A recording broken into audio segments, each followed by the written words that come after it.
Yeah, yeah.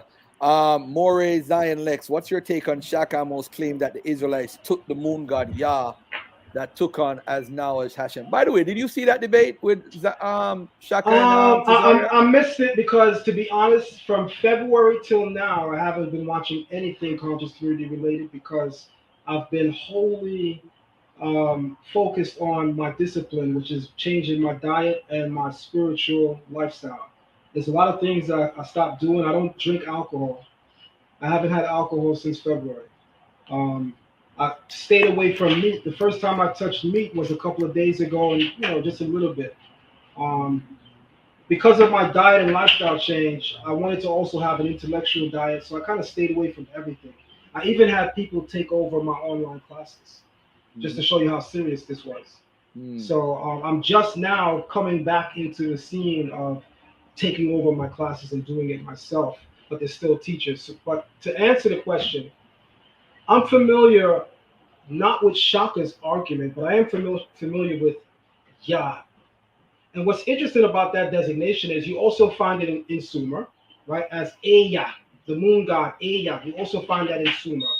What's interesting about that to me is when you find it in Kemet, they take a foreign determinative and put it there. So whenever that god is mentioned in ancient Egyptian inscriptions, there's a foreign determinative there to let you know he's a foreign god. So Wow. to Good point. me, Good that's point. just Good so point. silly that Shaka would make the argument that the Hebrews stole Yah from them when the Egyptians, when they wrote about this Yah, they attached a foreign determinative to let you know it was a foreign deity. Um, in Shaka's defense, I don't think Shaka is saying that. What he actually did during the debate, and I could bring the clip up. I don't want to do that. Is that he found some Meganetta that Dr. Ben wrote regarding Yahweh, and he's using that old perspective of Dr. Ben, probably from 1970 something, and saying that the word should be pronounced Yahuwah or Yahudah or Yagadaga or Yagadaga or some craziness he did. And so he's not talking about the moon god part. He's talking about something else. But So I don't think. I mean, all we got to do is ask somebody who could read the Meganetta what it says, and I don't think it says it what certainly it brother certainly brother doesn't. brother It, Shaka is saying. it comes from Dr. Ben's book, We the Black Jews, specifically on the the forward page, which is in Roman numerals. So that's page 48. Excuse me, yes, page 48 in Roman numerals. And Dr. Ben's inscription says, "The God of our forefathers, since they had not adopted Yahweh, is based on the Egyptian hieroglyphs." And even here, Garfield, even in Dr. Ben's writing, you can see the Kasut glyph on the standard, Hmm. right? So on it, all right. So I'll just read out to you. Do me a favor. See if you could just put it up, get a quick shot Yeah. to the audience Okay. so that they That's could see it because I got you that, solo on the screen. that's even better. That's even better. So I'm gonna email it to myself, and if you don't mind, I'll share my Yeah, screen and yeah, show yeah. your Yeah, audience definitely. exactly what we're talking about.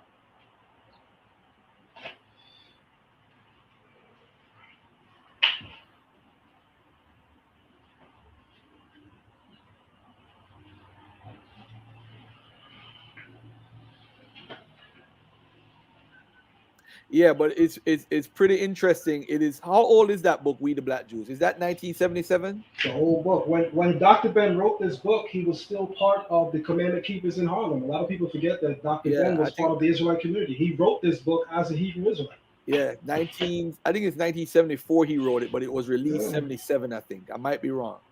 No, you're right. You're right. You're right. Remember, I was the first person to share online a picture of Dr. Ben receiving a cap and gown at the Israelite Rabbinical Academy in 1977. Percy Sutton is there as well, giving him his cap and his gown from the Israelite Rabbinical Academy. So that's where his origin is. He came through the Israelite Academy, hence the name Yochanan. If you don't mind, I could share my screen and show your audience. Yeah, go ahead, my brother. That's fine. Okay. Okay. There we go. And tell the do me a favor, type in the chat your cash app so the people could donate to you while you're here, just for coming through. You know. I appreciate that. Cash App is dollar sign Zion Lex. That's dollar sign Zion Lex with two X's. Much love. Thank you. So here we go.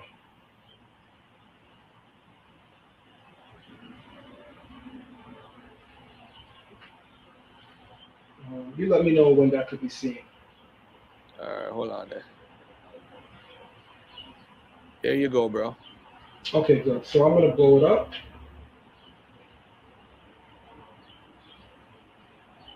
Okay.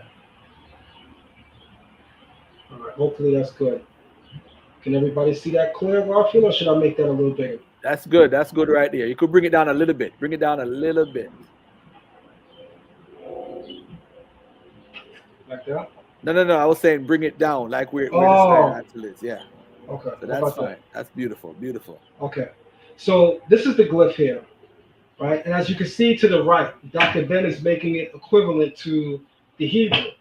Now, what's interesting is either Dr. Ben didn't really know Hebrew at this time, or there may have been a misprint in his book because the name of the Hebrew God is spelled backwards in his book.